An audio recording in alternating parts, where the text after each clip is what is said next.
x square plus y square equals to 25. Find dy by dx. Now, this is an interesting question because where is y, where is x? Neither one is isolated. Cambridge loves doing this. In the last lecture, we did all the weapons: power rule, chain, product rule, quotient rule, logarithmic, exponential, trigonometric differentiation. And today, I changed just one thing. I refuse to make y the subject, and suddenly half of you are going to panic. By the end of today's lecture, that panic must disappear forever. Assalamu alaikum everyone. Welcome back to Easy Taleem. If you are preparing for Cambridge International A-Level Mathematics 9709 Paper 3, you're exactly where you need to be. Last Monday, we built what I called the differentiation toolkit. We revised every important differentiation rule you'll ever need. Today, we are going to learn something Cambridge absolutely loves asking: implicit differentiation. Okay, and trust me, it's much easier than students imagine. The only difficult thing is changing the way you think. Now, before we begin, let's see where we are. We have already completed algebra, under which we did modulus, polynomial division, factor theorem, partial fractions, binomial expansion. Then we moved on to logarithms, right? Under there, we did exponentials, logs, and we also did linearization. And then we did trigonometric identities, right? We also did trigonometric equations, r cos theta, auxiliary forms, and in the last lecture, we did the differentiation toolkit under calculus. Now, today we are starting implicit differentiation, and in the next lecture, and no, not in the next lecture, connecting to it, we will be starting parametric differentiation, and then we officially begin integration after wrapping this differentiation part of calculus nicely. By the end of next week, we'll have completely roughly 65% of the entire P3 syllabus. And if everything continues according to the plan, we should finish the entire P3 syllabus by the end of the first week of August. And then we move directly into S2. Now, why Cambridge invented this topic, or Cambridge wanted to use this invented practice of calculus for P3 students? Now, Cambridge rarely asks you to differentiate x to the power of 5, right? Because that's childish stuff. Everyone can do that. Cambridge isn't interested in whether you remember that the differential of this is 5x4. They're interested in this: can you recognize the structure? Can you stay calm when y isn't isolated? For example, xy square plus y over x is equal to sine yx. I don't know. Let's say something of that sort. Can you apply the chain rule immediately? So that's what today's lesson is really testing. So what is explicit versus implicit differentiation? Because the name of the topic is implicit differentiation. Now, the question is y already isolated in y equals to x cubed plus 2x? Yes, the answer is yes. Everything is nice, everything is visible. This is called an explicit equation. Okay, so this is called an explicit equation. Y is expressed explicitly in terms of x, right? Now, life is easy, differentiate, done. Now look at this question which we began our lecture from: x square plus y square equals to 25, a classic example of a circle centered at the origin with radius 5. Now, the question is y isolated? No. Could we isolate it? Yes, we could rewrite it as y equals to under root 25 minus x squared, right? Or we could also rewrite it with a negative, right? But would you actually want to? No, because it becomes longer, it becomes uglier. So we introduce square roots, 2 branches, extra complications. But Cambridge says that we must not waste our time. Rather than that, we differentiate both the sides, this side and this side, exactly the way they are, and this is called implicit differentiation. So now a lot of students think that you don't know how to differentiate because y isn't alone. Now, that's wrong, because you already know how, and we have been practicing that quite much in our last lecture as well. You have and I think you have known it since the chain rule lecture that we did in P1 as well, and what you did in your AS level as well. The only thing that is changing here is this: whenever you differentiate y, remember y is actually a function of x, right? So y is a function of x. So whenever you are differentiating y, or we can also rewrite it as y is a function of x, right? So whenever we differentiate y, which is not a constant, it's not just a letter, it's hiding a function inside of it, right? So y is not y. Y is a function of x, because every single time we see y, imagine there is a function hiding underneath, and that's today's biggest idea, right? So whenever you differentiate y, we write, so this is what we used to do, if you remember. So if you had y equals to x square, then we apply the differential operator d upon, sorry, let me change color because that makes it much more cleaner. So I apply the differential operator where we are differentiating both sides of the function, both sides of the equation with respect to x. So because we are differentiating y with respect to x, we write down dy by dx and y disappears, right? And when we are differentiating x squared with respect to x, of course, it just happens with the normal, with the routine differentiation techniques, right? Now, so what if you had y squared and you were differentiating this y squared? Oh my god. And you were differentiating this y squared with respect to x. So now you are going to apply the chain rule. This is going to become 2y, and then you put dy by dx with it. Okay? This is how you implicitly differentiated. Why? Because of the chain rule. There is an outer function which is a square, so we derivated, we get 2y, and then there is an inner function as well, right, which is y, right? When you differentiate that, you get dy by dx. So treat it like this: y square, and you apply a differential operator to it. So first of all, chain rule brings the power down, so you get 2, and then the power gets reduced by 1, so this becomes 2 minus 1, which is just 2 to the 2 multiplied by y, and then you multiply by the derivative of the inside function, and the inside function is just y. So regular differentiation, 2y dy by dx. So this is this. Okay, so that's literally the chain rule, and there is nothing new in here. Now let's solve our first Cambridge style question. So if you're given x squared plus y squared equals to 25, and you have to find dy by dx, then what I can do is I can apply the differential operator. So I will apply the differential operator here, and I will apply the differential operator here. So we already know that whenever you differentiate a constant by any variable, it becomes 0. Now, because of this plus sign, we can break this: d upon dx of x squared plus d upon dx of y squared, right? Y squared and x squared. Now this happens as it is, so this is just differentiating x squared with respect to x, so this becomes 2x. Now when I'm differentiating this y, which is a function of x, to the power of 2, so this 2 comes down, so 2, y gets a power of 1, because 2, there were 2, the power was 2, now it has been reduced by 1, so now the power is just a single 1. And now I apply the differential operator on the inside function, which is y, right? This one.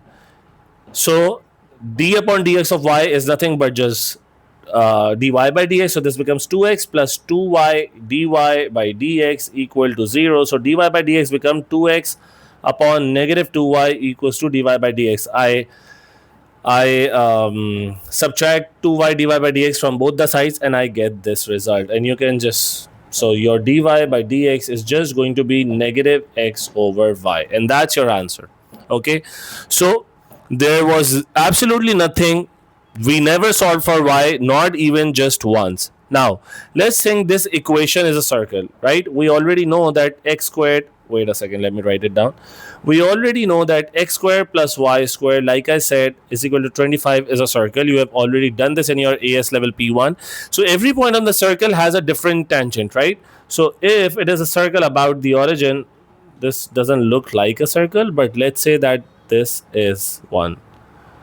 Let's say so the tangent here is this, the tangent here is this, the tangent here is this, the tangent here is this. So this is one point of tangency, another, and there are infinitely many possibilities. We all know that, right? So when we say that the dy by dx is equal to negative x over y, it tells us the slope at every single point. So if this point is negative 1 comma, I guess, so negative 2 comma So if I put negative 2 comma under root 21. So the tangent here is going to be what? The gradient is going to be what? Minus x, which is minus 2 over under root 21. So the tangent here is going to be under root 2 upon under root 21, and you can see that this is the positive slope. Now let's see, we are talking about this tangent, right? Let's say that this is point 3 comma 4, right? Yeah, that's a possibility. So now the slope of this is going to be negative 3 over 4, and you can see that this is a negative slope, right? So this is what it tells us. It's powerful. Imagine solving for y first, differentiating, then simplifying. This took, so that would have taken us a lot of time. This took us less than 1 minute, and implicit differentiation exists because it's efficient, not because it's difficult. Now, that was the easiest possible example that we did. Cambridge doesn't stop there, neither does it give you such childish questions. So what happens if both x and y are multiplied together? What if there are powers, products, trigonometric functions, exponentials, logs? Can we still do it? Absolutely. And that's exactly what we are going to do in this lecture. So let's say that you have, so let's say I give you x times y equals to 12. Now, how do I find dy by dx? I am going to apply d upon dx, the differential operator, on both the sides. So now, we can see that these two are variables which are multiplying together, and hence we are going to apply the product rule. So we will treat it as u, we will treat it as v. So the formula for differentiation is u v dash plus v u dash, and the differential of a constant is nothing but u, 0, right? Now u is x, we write it as it is. V dash is the differential of y, plus v we write as it is as y, and u dash is nothing but the differential of x, so we write it as it is.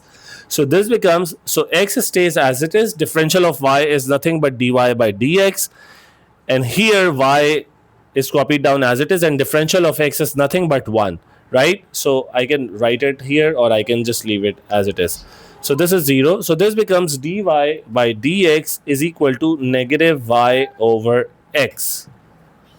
So just to recap, because x and y were changing, this is a product because they are variables, right? So this is right here is a product, and whenever two changing functions multiply, we apply the product rule. So first we we put the first one as it is, and we derivate the second just like we did here, and then we put the second here and derivate the first, right? So it is as simple as that. And what was the differential or the derivative of a constant? That was just 0 because it's a constant, right? And hence we got our final result as negative y over x. Now, did you notice something? The math wasn't difficult. The difficult part was recognizing which rule we had to apply, which was the product rule. Now let's do so whenever you see xy, x times y, right, ask yourself, can both letters change?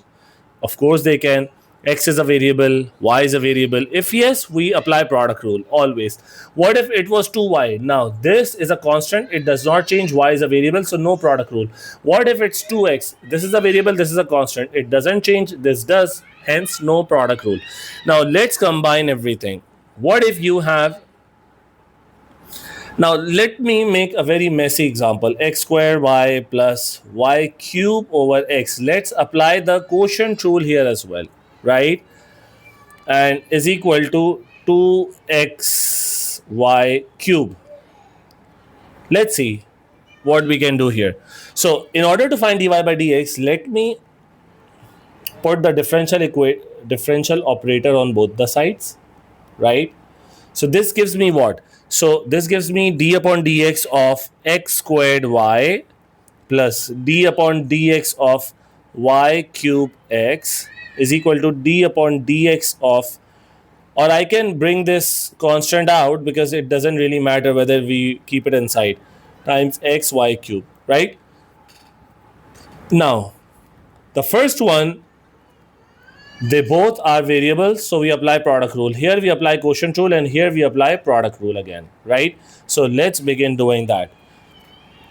Now So uv dash differential of y is nothing but dy by dx. Uv dash plus v, which is y, u dash. So u dash of which is differential of x square is nothing but 2x.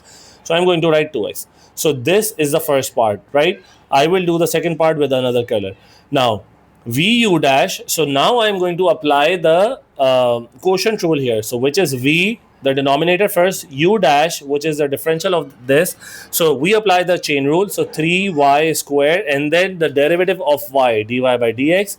So vu dash plus minus u v dash is the differential of the denominator, which is nothing but 1 upon v square, which is x square, right? So I'm going to get rid of this. Now I've done both the terms on the left hand side. Now let's move on to the right hand side, which is 2 times uv dash plus vu dash. U dash is nothing but 1, right? Now what do we know? What do we do next? Let's take the LCM first. So we get x power 4 dy by dx plus 2x cube y plus 3xy squared dy by dx minus y cube, and then I cross multiply here, so this becomes 2x cube 3y squared dy by dx plus 2x square y cube, right? And now because I want to make dy by dx the subject, so I'm going to collect all these like terms to one side, right? So now this becomes, I take dy by dx common, so I get x4 from here, I get 3xy squared from here, and I get, because this comes to the left hand side, so this becomes negative 6x cube y squared, right? So I've dealt with this, and I've dealt with this.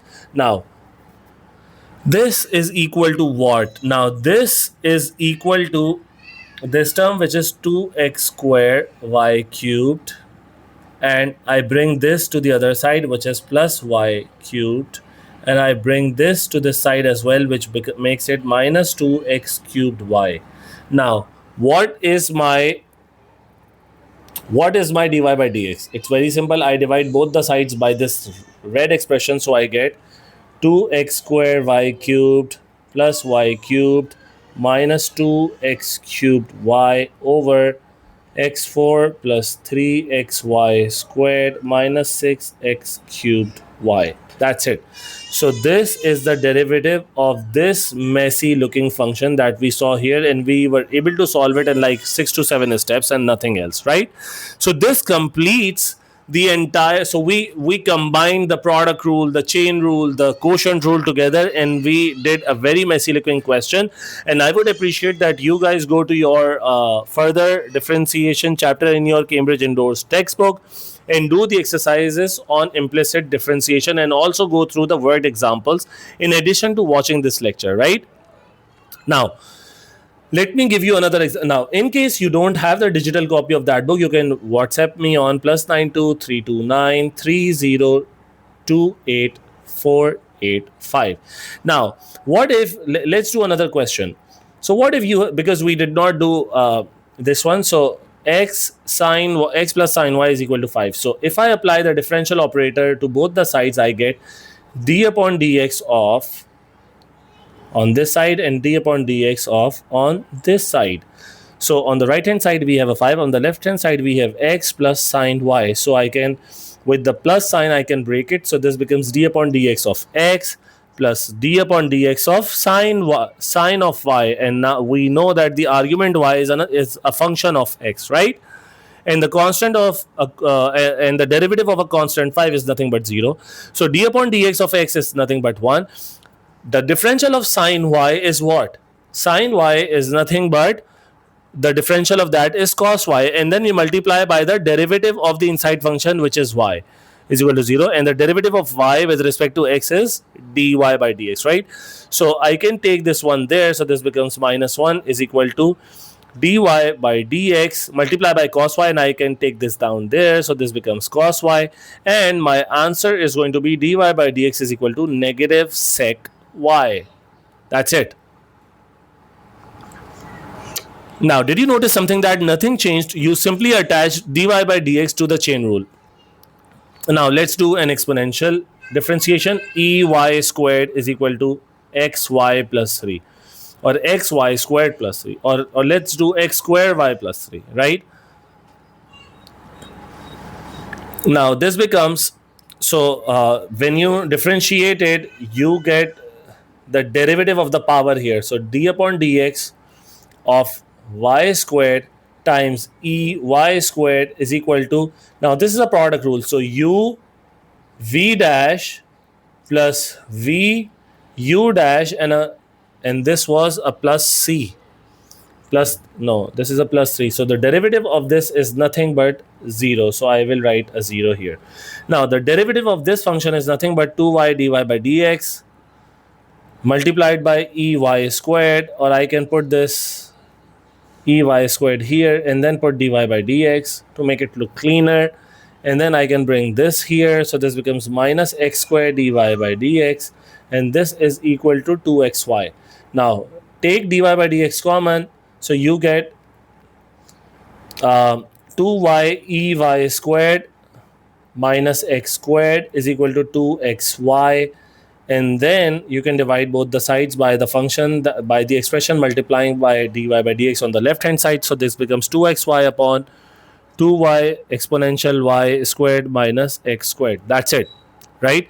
Now let's do an example for a logarithmic implicit differentiation as well. Let's say that you have ln 2y is equal to x squared. So apply the differential on both the sides, so you get 1 upon 2y multiply by the derivative of the denominator, so that's nothing but 2 dy by dx, right? Now 2 and 2 gets cancelled, is equal to 2x, because the right hand side gets differentiated as well. So this becomes dy by dx is nothing but you multiply both the sides by this y, so you get 2xy in order to isolate the dy by dx here, right? So it's as easy as that. So now let's pause. What have Cambridge tested in all of these questions? It was not difficult differentiation. It was, again, so I repeat this a lot of times because this is the most important tool, the recognition, right? That's all. Now, so when it was a circle, we applied the chain rule. We saw that x squared plus y squared equals to 25. We did that. When it was x times y, we applied the product rule.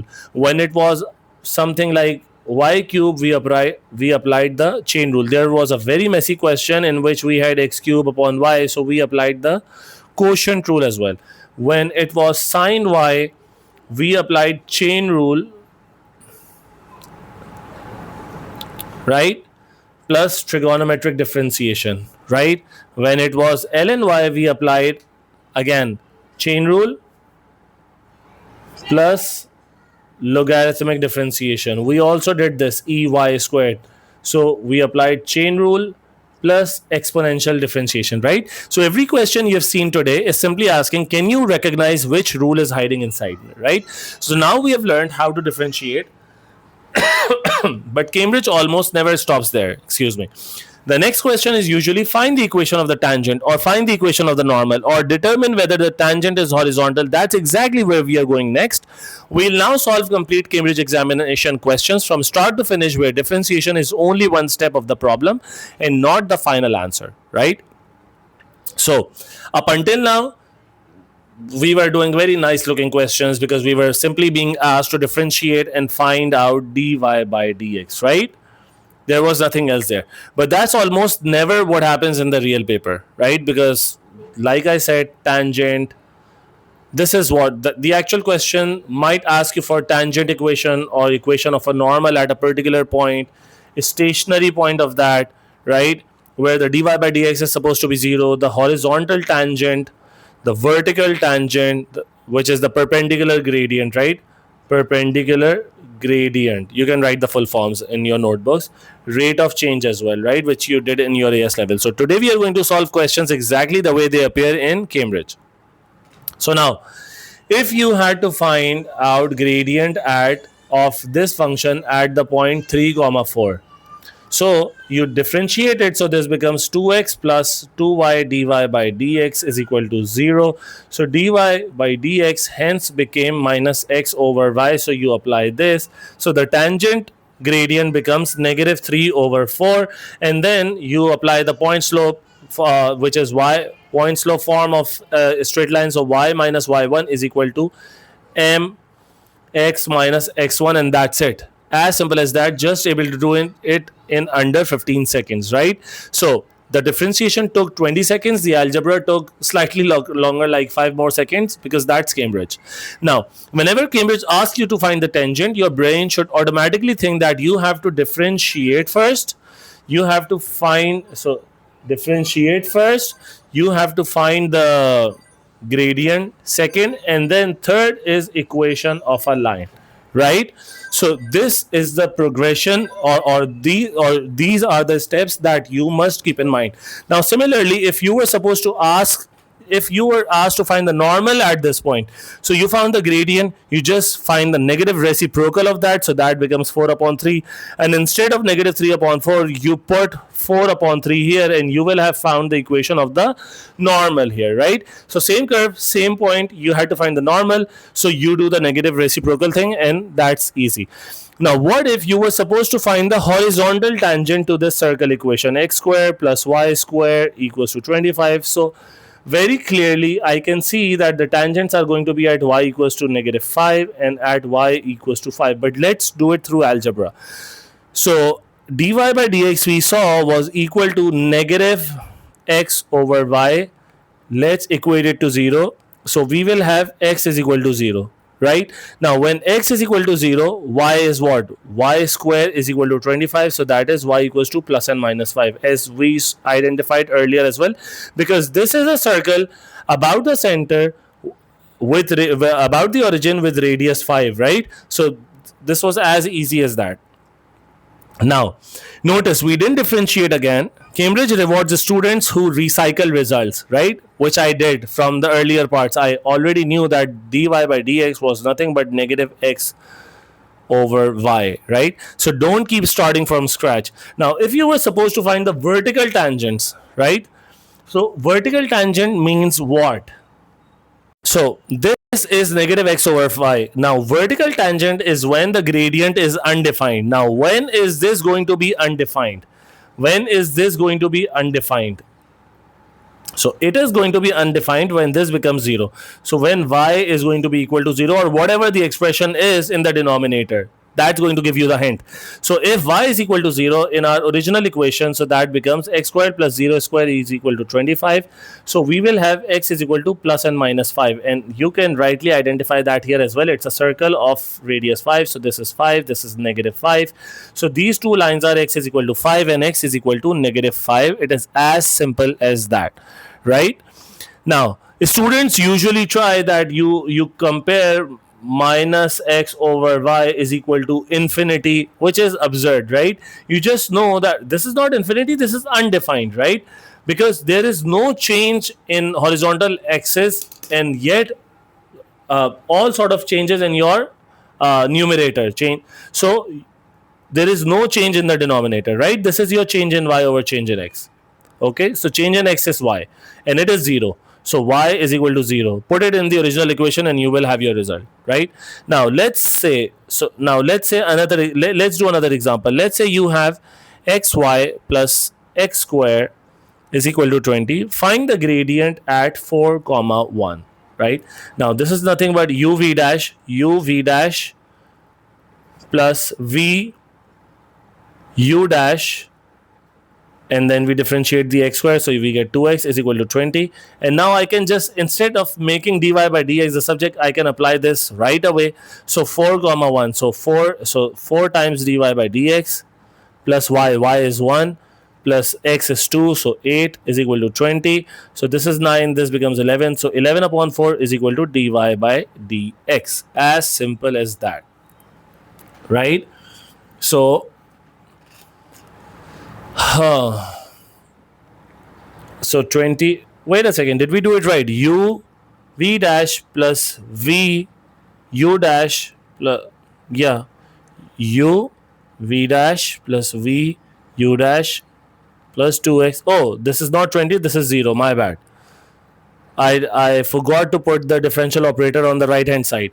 So now this becomes, instead of 11 upon 4, it becomes negative 9 over 4, because this is a 0, right? My bad. Now notice something, students often simplify too early. Don't do that. Differentiate, collect the terms. So I did not do it right away, but you must always make dy by dx the subject first, and then you should substitute the values. That involves lesser algebra and hence fewer mistakes. Now let's do a trigonometric implicit differentiation example. So let's do x plus sine y is equal to 3. Let's find the gradient at 0 comma pi by 2, right? So clearly this is in radians mode.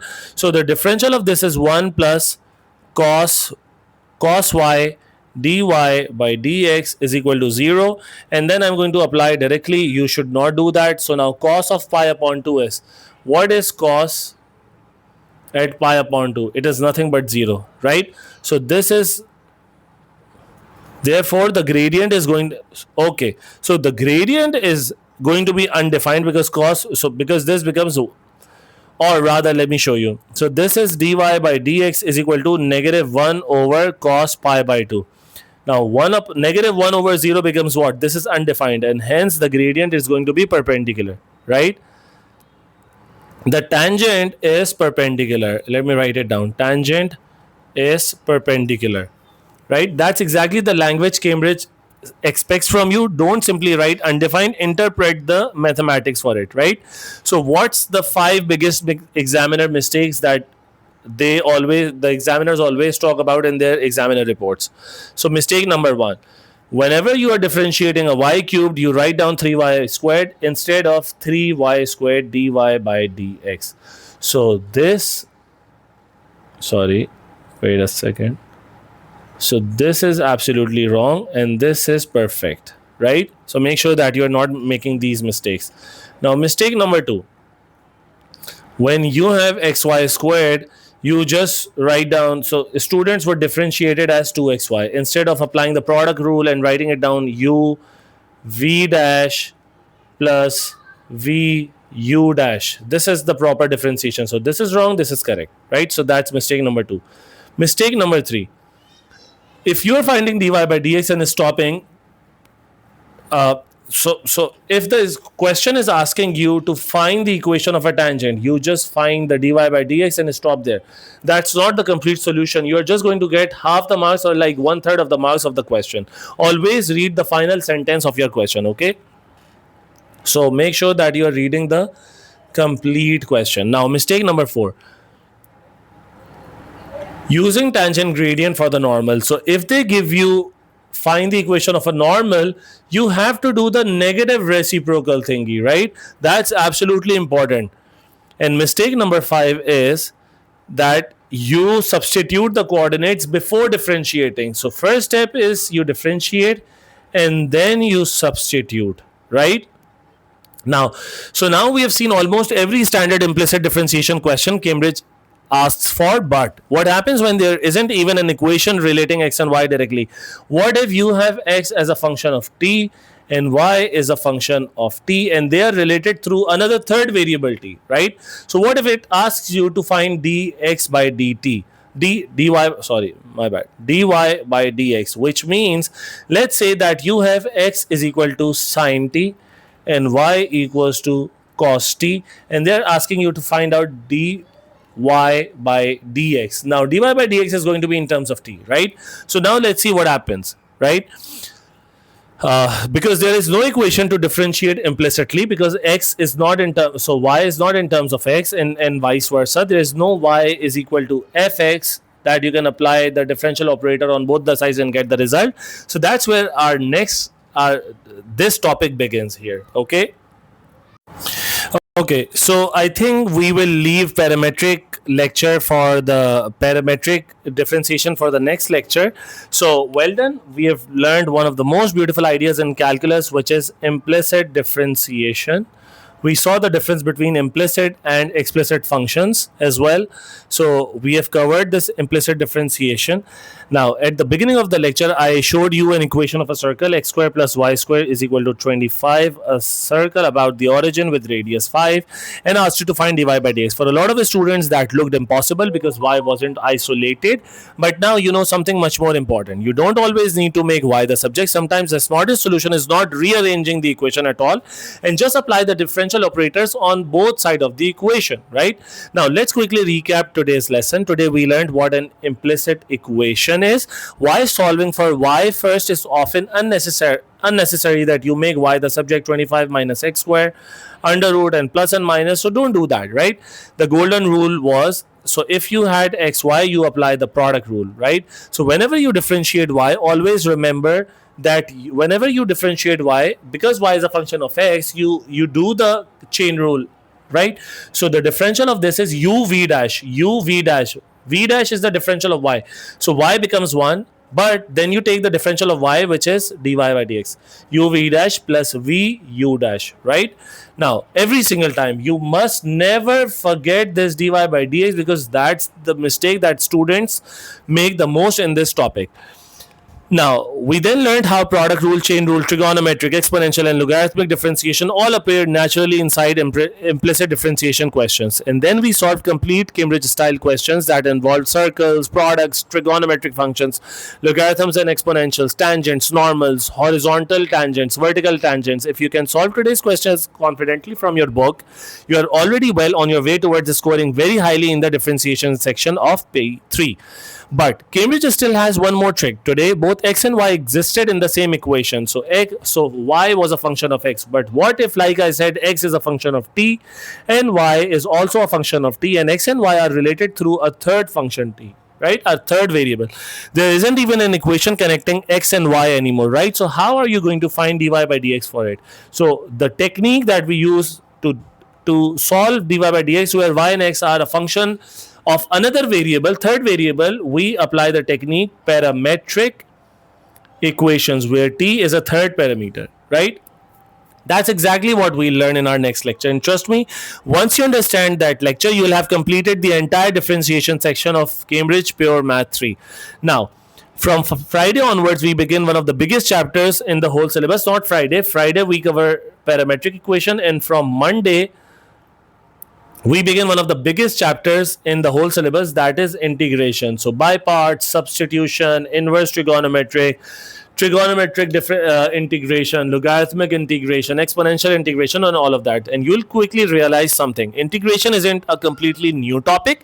It's simply the reverse of everything we have been building over the last few lectures. The better your differentiation is, the easier your integration becomes. So I would really recommend that you put a lot of focus here and do the exercises from your Cambridge endorsed book. Now let's look at where we are in the course. We have completed algebra, we have completed logarithms and exponentials, trigonometry, differentiation toolkit, implicit differentiation. That's roughly 60% of the P3 syllabus. Our roadmap remains exactly the same. By the end of the first week of August, that is, so this is our deadline to finish the entire P3 syllabus before moving on to S2 lectures, right? Because after 7th of August, we will immediately move to S2. Our target is to complete S2 by the 5th of September. 5th of September, right? Leaving plenty of time for full revision before the October-November examination. So if you're preparing for P3 plus S1 or P3 plus S2, our S1, by the way, is starting from the 25th of July on the same channel. You're joining us exactly at the right time. So if today's lecture helped you, please do 3 things. You like the video, subscribe to the channel, and leave a comment under telling me which implicit differentiation question challenged you the most. And share this lecture with one friend preparing for Cambridge A-levels. It genuinely helps the channel reach more students. For daily Cambridge questions, examiner insights, short reels, and save-worthy revision carousels, follow Easy Taleem on Instagram. If you're and on Instagram, we go by the name of Easy Taleem, EASYTALEEM, right? And if you're looking for structured classes, weekly tests, past paper practice, recorded lectures, or complete guidance for October, November 26 or May, June 27, you can message me on my WhatsApp, which is +92 329 3028485. Thank you so much for watching. Keep practicing, keep questioning, and remember, Cambridge doesn't reward students who memorize mathematics. It rewards the students who understand why math works. I'll see you guys in the next lecture on parametric differentiation. Until then, take care. Allah Hafiz.